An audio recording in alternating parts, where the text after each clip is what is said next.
വർക്കല വടശ്ശേരിക്കോണം സ്വദേശിനി സംഗീതയെ കഴുത്തറുത്തുകൊന്ന കേസിൽ പ്രതി ഗോപുവിനെ സ്ഥലത്തെത്തിച്ച് തെളിവെടുപ്പ് നടത്തി. കഴിഞ്ഞ ഡിസംബർ 28-നാണ് നാടിനെ നടുക്കിയ കൊലപാതകം നടന്നത്. രണ്ട് കൈ കൊണ്ട് പിടിക്കാൻ പിടിച്ചു മാറ്റാൻ നോക്കി. അപ്പൊ ഞാനൊരു കത്തി പിടിച്ചില്ല, ഞാനൊരു കഴുത്തിൽ ഇങ്ങനെ പിടിച്ച് എന്നിട്ട് ഞാൻ അങ്ങനെ തിരിച്ചു കൊടുത്തിട്ട് അവളിവിടെ ഇങ്ങനെ കിടക്കും. ഞാൻ കത്തി എടുത്ത് ഇവിടെ കൊണ്ടുവയ്ക്കാൻ അപ്പോൾ അവൾ ചെറുതായിട്ട് അലറി ഇങ്ങനെ നിർത്തി. ഞാൻ അപ്പോൾ ഇതിങ്ങനെ കയറി പിടിച്ചു. ഞാൻ അവരുടെ കൈ എൻ്റെ സാറ് രണ്ട് കൈ പിടിച്ച് ഇങ്ങനെ പിടിച്ചേക്കാം. ഞാൻ പറഞ്ഞു അതിനൊന്നും ചെയ്ത് ഇവരിങ്ങനെ കാണിക്കുന്നു ചോദിച്ചു. അവൾ പറഞ്ഞു ഞാൻ വേറെ ഇങ്ങനെ കാണിച്ചെന്ന് പറഞ്ഞു. അപ്പോൾ ഞാൻ പോക്കറ്റിൽ നിന്ന് വളരെ കത്തി പിടിച്ച് ഇവിടെ വെച്ച് ഇവിടെ വെച്ചിട്ട് ഇങ്ങോട്ട് വരെ ആദ്യം മറിച്ച് രണ്ടാമത് വരച്ച് ഞാൻ അവിടെ ഹെൽമെറ്റ് ഇടക്കുന്നത് അത് വെച്ചിട്ടുണ്ട്.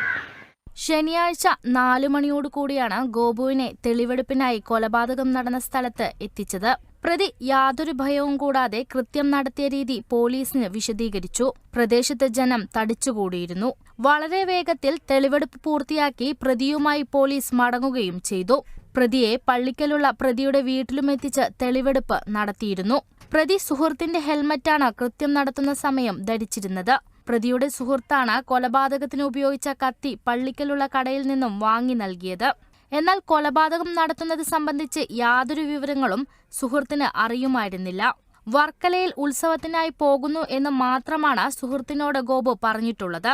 സംഗീതയോട് വീടിന്റെ പരിസരത്ത് താനുണ്ടെന്നും കാണണമെന്ന് ആവശ്യപ്പെടുകയും സംഗീത ഇറങ്ങി വന്നുവെന്നാണ് പ്രതി പറയുന്നത്.